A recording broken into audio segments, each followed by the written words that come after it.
sakit yang kau berikan kepadaku. Ku yakin kau tak akan sanggup untuk bertahan. Andai yang kau lakukan dapat ku kembalikan kepadamu,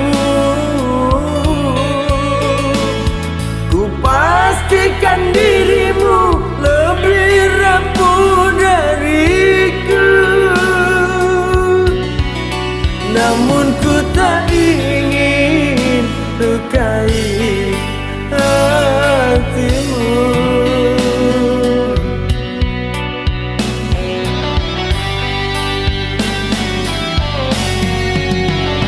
Aku sekuat hati bertahan, kamu sebisanya menghancurkan.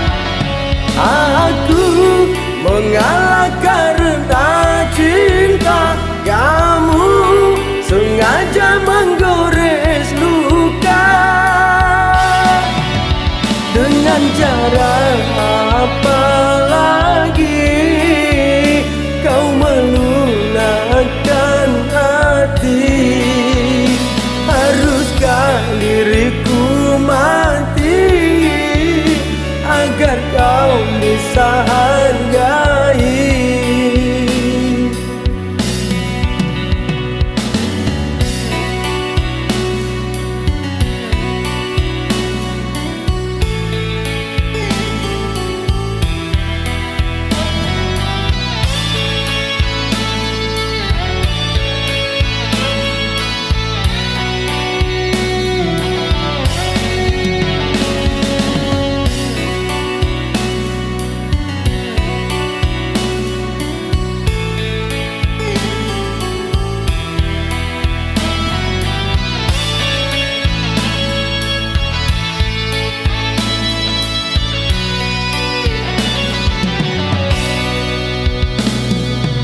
Andai kau merasakan sakit yang kau berikan kepadaku, ku yakin kau tak akan sanggup untuk bertahan.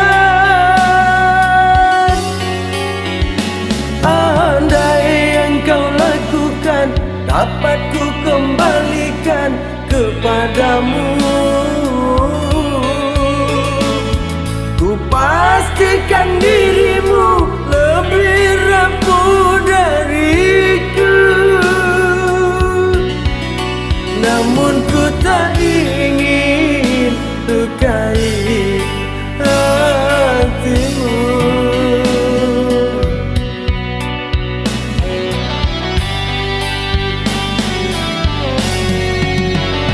Aku sekuat hati bertahan, kamu sebisanya menghancurkan.